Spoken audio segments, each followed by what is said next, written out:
کیونکہ آپ مر چکے ہیں۔ آگے سے انہوں نے کہا کہ آپ اور آپ کے بہنوئی ایک ہی سٹنگ میں بسم اللہ پہلی سورہ سے شروع کریں اور والناس تک مکمل کریں، ایک ایک لفظ پر انگلی پھیر کر یہ پورا کمپلیٹ کرنا ہے۔ اب میرے نزدیک یہ بات بڑی عجیب تھی۔ میں ایسے کسی چکر میں نہیں تھا کہ یہ ختم ہی نہیں ہوتا تھا، وہ بھی پیچھے پڑھ کر انہوں نے کروا لیا تھا۔ اب مجھے سمجھ نہیں آیا کہ ان ماں بیٹی کو کیسے پتہ چلا کہ میں نہیں پڑھ رہا اور میرے بہنوئی نے پڑھ لیا۔ اب جب وہ پیچھے پڑی رہیں کہ آپ کے بہنوئی نے پڑھ لیا ہے لیکن آپ نے نہیں پڑھا، تو میرے بہنوئی نے کہا یار پڑھ کر فارغ کرو، تم جان چھڑاؤ، وہ باہر ہی کھڑی ہیں۔ ایک ڈنڈا انہوں نے ہاتھ میں پکڑا ہوتا تھا۔ گھر سے نکلنا میرا مشکل ہو گیا تھا۔ گھر 2 یا 3 راتیں ہی میں آتا تھا، تب اچانک یاد آتا ماں جی نے کہا تھا۔ میں نے کوشش کی لیکن 10ویں یا 12ویں پارے پر ہوتا تو میں سو جاتا۔ تو میں نے بہنوئی سے کہا میں نے یار بہت ٹرائی کیا ہے، مجھے نیند آ جاتی ہے۔ میں بہت بیزار تھا۔ اس بات پر انہوں نے میری جان چھوڑی نہیں۔ میں نے پھر بھی بڑی مشکل سے ختم کیا اور امی سے صاف کہہ دیا کہ اب انہیں کہہ دیں میرے بارے میں کوئی خواب نہ دیکھیں، لیکن وہ پھر پیچھے پڑ گئیں کہ آپ نے 9 چندی جمعرات کو داتا صاحب جانا ہے، جبکہ میں اپنی دنیا میں تھا، ہاسپٹل کی ٹف روٹین میں مصروف۔ ایسے میں وہاں کون جاتا؟ لیکن انہوں نے تاریخ کا حساب رکھا ہوا تھا۔ امی کے پیچھے پڑ گئی۔ امی نے فورس کیا۔ آخر کو ہاسپٹل میں میرا ایک دوست تھا۔ میں نے اسے کہا کہ یار تمہارا گھر داتا صاحب کے قریب ہے، مجھے ساتھ لے چلو۔ تو آگے سے وہ بولا سر ہم تو ماڈرن ہو گئے ہیں اور ہمارا پورا خاندان ان مزارات پر جانا گناہ سمجھتا ہے اور میں بھی انہیں ہی فالو کرتا ہوں، لیکن آپ نے کیا کرنا ہے جا کر داتا صاحب؟ میں نے اسے بتایا نہیں کہ کیوں جانا ہے، کیونکہ میں اس کا سینئر بھی تھا۔ میں نے سوچا یہ مذاق اڑائے گا کہ سر ہو کر کیا کر رہے ہیں، بس یہی کہا کہ بس کسی وجہ سے جانا ہے، لیکن وہ راضی ہو گیا اور میرے ساتھ چل پڑا۔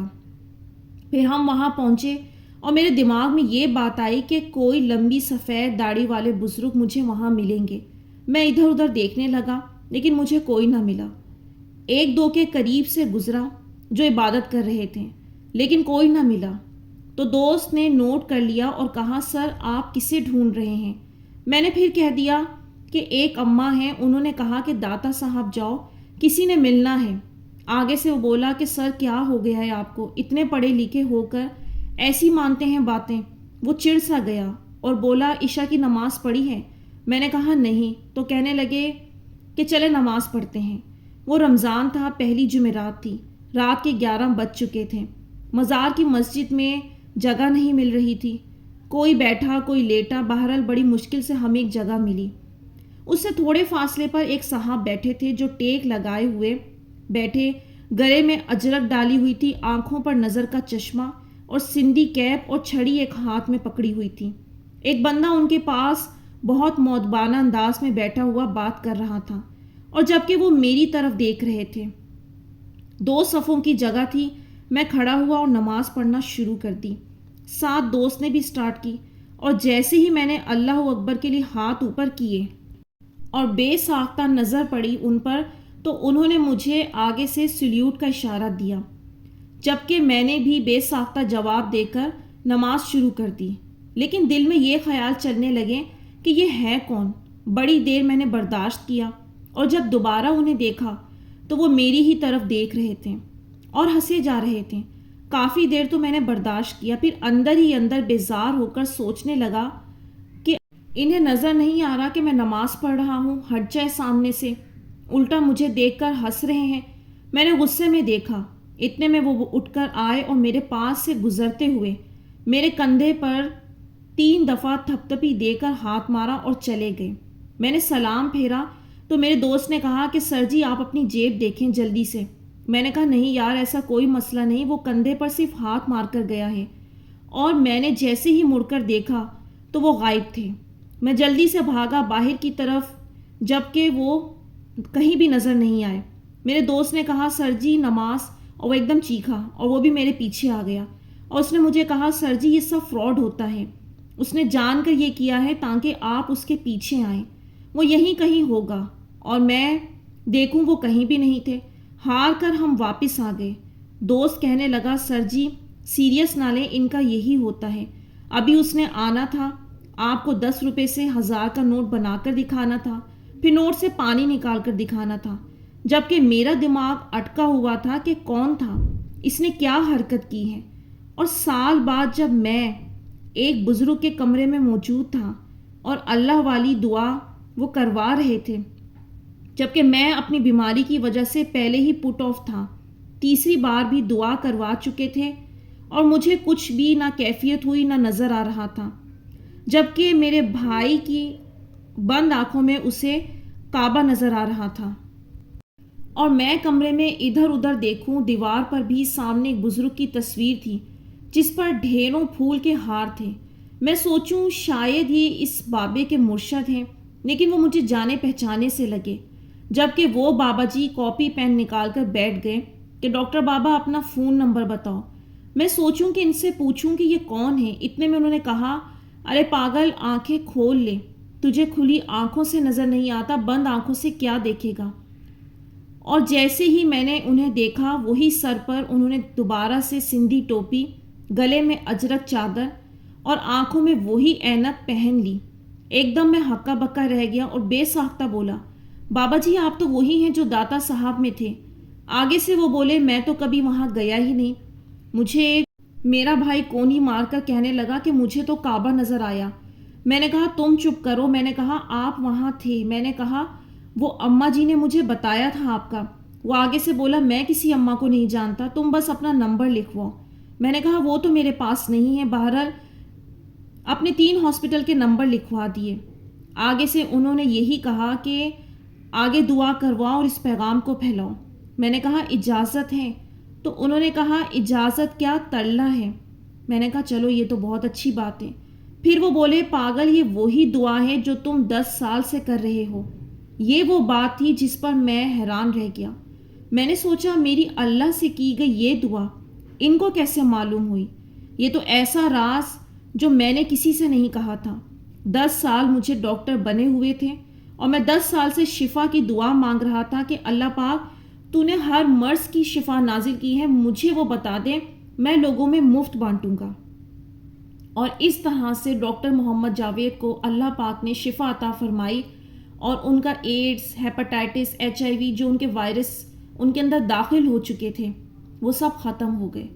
یہ کہانی میں نے آپ لوگوں کو کافی شارٹ کر کے سنائی ہے، جبکہ اس کی ہسٹری کافی ڈیپ ہے اور انہوں نے بہت ڈیٹیل میں بتائی ہے۔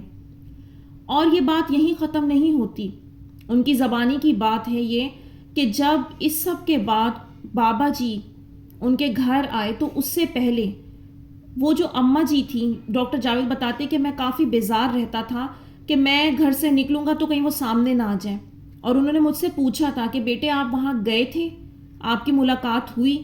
تو کہنے میں تھوڑا سا بیزار ہوا، میں نے ان کو کہا کہ میں گیا تھا لیکن مجھے وہاں کوئی نہیں ملا۔ انہوں نے کہا ایسا ہو ہی نہیں سکتا، کوئی تو ملا ہوگا۔ تو انہوں نے کہا کہنے کسی نے تو سلام کیا ہوگا۔ پھر آگے سے انہوں نے سوچ کے کہا کہ ایک صاحب تھے، تو انہوں نے کہا کہ انہوں نے کندھے پر 3 دفعہ آپ کے تھپتپی ہاتھ مارا ہوگا۔ انہوں نے کہا ہاں۔ تو کہنے انہیں پکڑا نہیں آپ نے؟ کہنے نہیں، وہ تو چلے گئے۔ کہنے یہ آپ نے کیا کیا؟ وہ تھوڑے چڑ سے گئے اور انہوں نے کہا کہ اماں جی اب میں کہیں نہیں جانے والا، اب آپ مجھے کچھ نہ بولیے گا۔ یہ آپ کو کس نے کہہ دیا کہ مجھے وہاں پر کسی نے ملنا تھا؟ کہنی یہ تو میں بھی حیران ہوں۔ اور انہوں نے کہا کہ آگے سے وہ اماں جی کہنے لگی کہ میں تو خود سوچتی ہوں کہ نہ تو تمہاری داڑھی ہے، نہ تو تم کسی تبلیغ میں جاتے ہو، نہ نمازیں پڑھتے ہو، تو نانا جان نے تمہارے لیے کیوں کہا؟ تو میں نے آگے سے کہا کون نانا جان؟ تو کہنے لگی سرکار دو عالم، چونکہ وہ سیدہ تھی۔ اور یہ آگے سے ایک دم کہنے میں خوفزدہ ہو گیا، یہ کس قسم کی باتیں کر رہی ہیں۔ میں نے اپنی والدہ کو یہ بات بتائی تو والدہ نے کہا کہ بیٹا بوڑھی عورت ہیں، درگزر کر دیا کرو، یہ روز آنا جو ہے اپنا دروازہ دھوتی ہیں اور کہتی ہیں کہ آج نانا جان نے آنا ہے۔ تو کہنے گی کہ کوئی نانا تو آئے نہیں بیٹا، یہ اسی طرح کی باتیں کرتی ہیں۔ تو ڈاکٹر جاوید نے کہا کہ امی آپ کو پتہ ہے وہ کس نانا جان کی بات کرتی ہیں؟ تو ان کی والدہ نے کہا کس کی؟ کہنے یہ سرکار دو عالم کی بات کرتی ہیں۔ تو کہنے آگے سے میری والدہ بھی ایک دم گھبرا گئی، کہنے بیٹا بس سلام کر کے گھر آ جایا کرو۔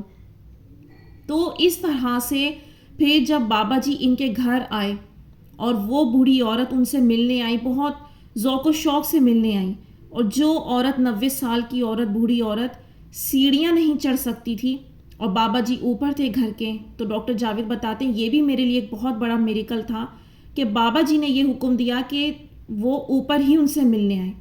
وہ بوڑھی عورت ہچکچائیں کہ میں تو چڑھ نہیں سکتی، لیکن کہنے لگے کہ وہ تو یہی حکم دے رہے ہیں، اور وہ عورت جو چڑھ نہیں سکتی تھی وہ اپنی لاٹھی کے بغیر اس طرح سیڑھیاں چڑھ کر اوپر آئی، وہ خود بھی حیران تھی۔ بہرحال اللہ کے بندوں کے معاملات اللہ ہی بہتر جانے، اور یہ ان کی میریکل اسٹوری ہے جو میرے خیال میں آپ لوگوں کو ضرور موٹیویٹ کرے گی کہ اللہ تعالیٰ کس طرح سے انسان کی مدد کرتے ہیں، کہ ان کی جو تکلیف، جو بیماری جس کا علاج ہی نہیں دنیا میں، وہ سورہ رحمان کی دعا سے، وہ اللہ والی دعا سے وہ ٹھیک ہو گئے، اور آج وہ دیوانہ وار پوری دنیا میں یہ پیغام پھیلا رہے ہیں۔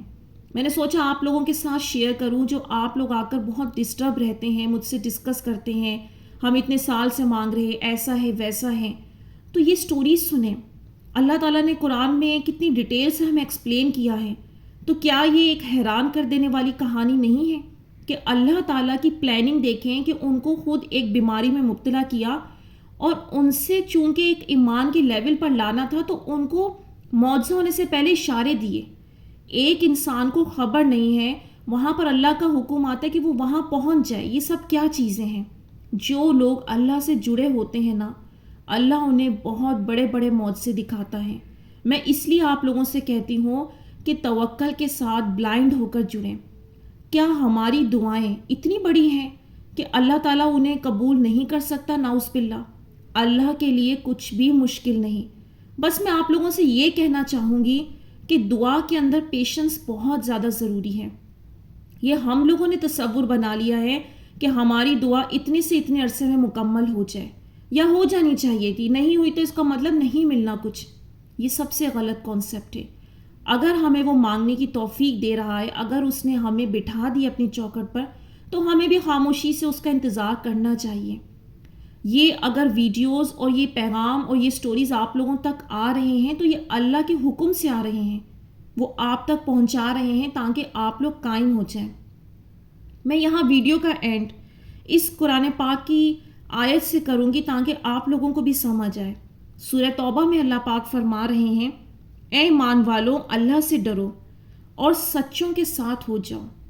تو میں آپ لوگوں سے ہمیشہ کہتی ہوں نا، نیک لوگ اللہ والوں کی صحبت کو اپنائیں، یہ آپ کو مایوسی میں نہیں جانے دیں گے، یا آپ کو ڈپریشن میں نہیں جانے دیں گے۔ دنیا دار کے درمیان بیٹھیں گے تو وہ دنیا کی باتیں کرے گا، لگژریز لائف اور ان کے پیچھے آپ کو پھنسائے گا جو صرف ڈپریشن ہے۔ لیکن جو شخص اللہ کا بہت قریبی ہوگا وہ کبھی بھی آپ سے یہ بات نہیں کہے گا کہ رب تعالیٰ دے نہیں سکتا، کر نہیں سکتا، یا عقل کے پیچھے نہیں چلائے گا۔ وہ آپ کو بٹھائے گا، آپ کو پیشنس سکھائے گا۔ اس لیے کوشش کریں ان لوگوں کے ساتھ کنیکٹ رہیں اور ایسا ہی کنٹینٹ سنیں جو آپ لوگوں کو موٹیویٹ کرے۔ تو یہاں میں ویڈیو کا اینڈ کروں گی۔ امید کرتی ہوں آج کی ویڈیو نے آپ لوگوں کو کچھ ہیلپ کی ہوگی، کچھ مدد دی ہوگی۔ تو مجھے دیجیے اجازت، اپنی دعاؤں میں یاد رکھیے گا، کمنٹس اپنی رائے کا اظہار ضرور کیجیے گا۔ انشاءاللہ نیکسٹ ویڈیو میں ملوں گی۔ اللہ حافظ۔